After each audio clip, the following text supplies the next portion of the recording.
बिस्मिल्लाहिर्रहमानिर्रहीम। नाज़रीन, मैं हूँ जावेद बलोच और उम्मीद है आप लोग खैरियत से होंगे। आज दो बड़े अहम मौज़ू हैं। एक तो इलेक्शन शेड्यूल के हवाले से है कि इलेक्शन शेड्यूल जो है वो कब जारी होने जा रहा है, और क्या इस शेड्यूल जब ये जारी होगा और नॉमिनेशन पेपर्स जो है वो जब जमा होंगे तो उस वक़्त तक जो है वो नवाज़ शरीफ साहब इस काबिल होंगे कि वो अपने नॉमिनेशन पेपर जो है वो जमा करा सकें। मतलब कि उनके जो केसेस हैं इन चंद दिनों में, यानी कि हफ्ता 2 हफ्ते की बात है, विद इन 15 डेज़ या 20 डेज़ जो है उनके कागज़ात नामज़दगी जमा कराने की पोजीशन में होंगे या नहीं होंगे, इस पे हम बात करने जा रहे हैं।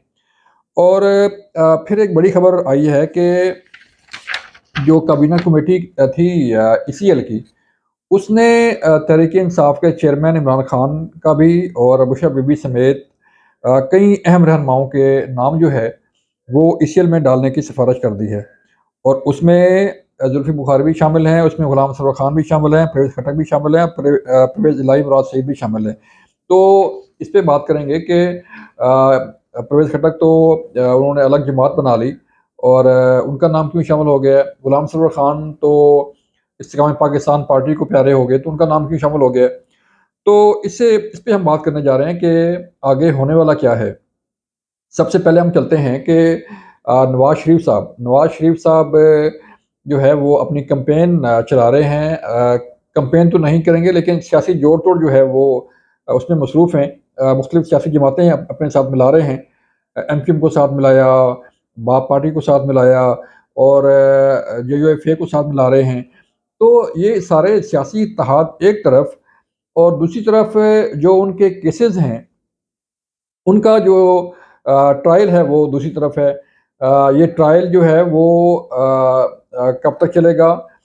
मामला ये है कि नवाज़ शरीफ को इलेक्शन में हिस्सा लेने के लिए अपने आप को इन केसेस से बरी करवाना होगा, और जब तक नवाज़ शरीफ की सज़ा ख़त्म नहीं होगी उस वक़्त तक जो है वो इलेक्शन में हिस्सा नहीं ले पाएँगे। अब सवाल ये पैदा होता है कि पीर को उनकी हाई कोर्ट में समाअत है, और 15 से 20 दिनों में, यानी कि 30 नवंबर जो है वो लास्ट डे है हल्का बंदियों की अनाउंसमेंट की, और उसके फ़ौरी बाद जो है वो इलेक्शन कमीशन ने इलेक्शन शेड्यूल जो है वो अनाउंस करना है।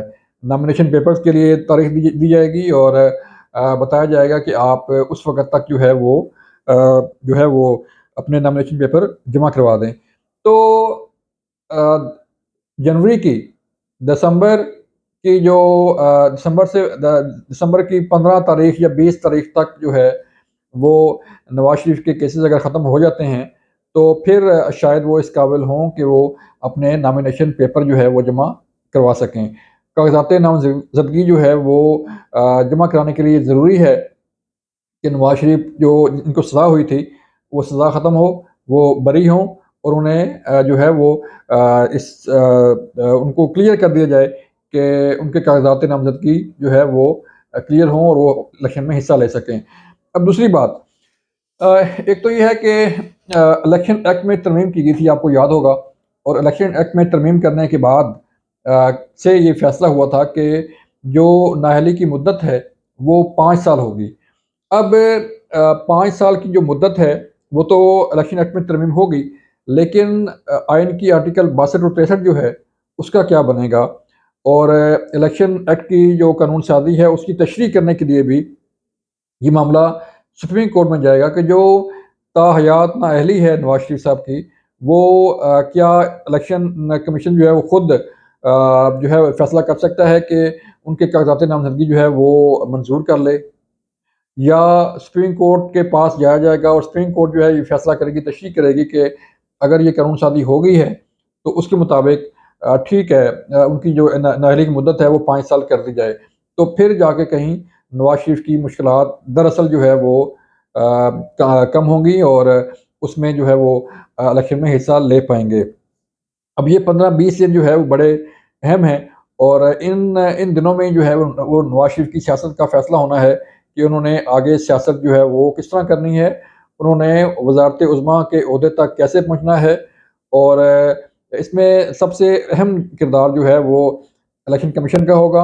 इसमें सबसे अहम किरदार जो है वो इस्लामाबाद हाई कोर्ट का होगा, और इसमें सबसे अहम किरदार जो है वो सुप्रीम कोर्ट का होगा कि सुप्रीम कोर्ट उनकी नाअहली की मुद्दत जो है वो कैसे ख़त्म करेगी और उनकी तशरीह जो है ज़ाहिर बात सुप्रीम कोर्ट ने करनी है।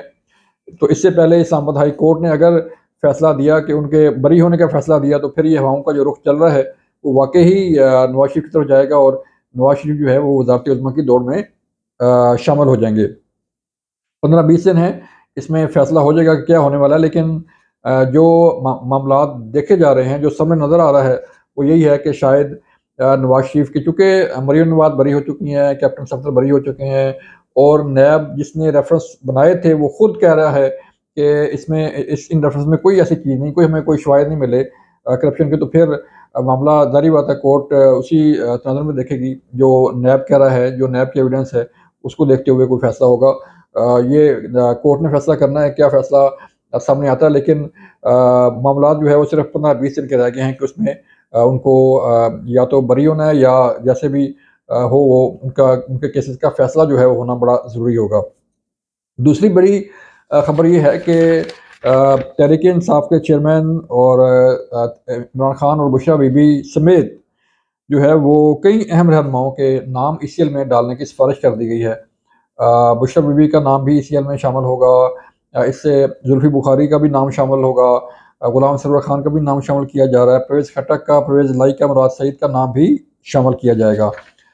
अब इस सूरत हाल में जो आहिस्ता-आहिस्ता आगे बढ़ रही है और यहाँ पर पहले इमरान खान साहब की मुश्किलात में इज़ाफ़ा हो रहा है, अब मज़ीद इज़ाफ़ा जो है उसमें होने जा रहा है कि इस तरह ईसीएल में जब नाम डाला जाएगा तो बुशरा बीबी ज़ाहिर बात है वो मुल्क छोड़ के जा नहीं सकती, तो मामलात जो है वो ख़ासे आगे चल के गंभीर सूरत-ए-हाल इख्तियार करेंगे और बड़ा कोई जो है वो फ़ैसला भी आ सकता है।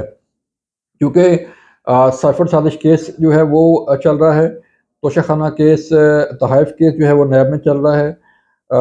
इसके अलावा जो 190 मिलियन पाउंड का केस है वो चल रहा है और इसके साथ-साथ जो बाकी चीज़ें हैं, जो बाकी केसेस में सालियाना 9 मई है और बाकी जो केसेस हैं वो भी साथ-साथ चल रहे हैं। तो आगे आने वाले चंद चंद दिन, चंद माह जो है वो इंतहाई अहम है और इलेक्शन से पहले-पहले इन इन केसेस का फैसला भी शायद सामने आ जाए, क्योंकि स्पीडी ट्रायल जो है उसकी कोशिश की जा रही है और गवर्नमेंट ये चाह रही है कि, पुलिस ये चाह रही है, एफआईए ये चाह रहा है और नैब ये चाह रहा है कि इन केसेस के फैसले जल्द अज जल्द जो है वो अ, अपने मंतकी अंजाम तक पहुँचें। तो देखना ये है कि फैसले क्या आते हैं और बुशरा बीबी का मुस्तकबिल जो है वो क्या होता है। तहरीक-ए-इंसाफ के चेयरमैन तो अंदर हैं ही और उनके केसेस भी चल रहे हैं, तो उनकी आगे केसेस में सज़ाओं का अमल क्या होता है, ये आने वाला वक़्त ही बताएगा। अपना ख़्याल रखिएगा। अल्लाह हाफ़िज़।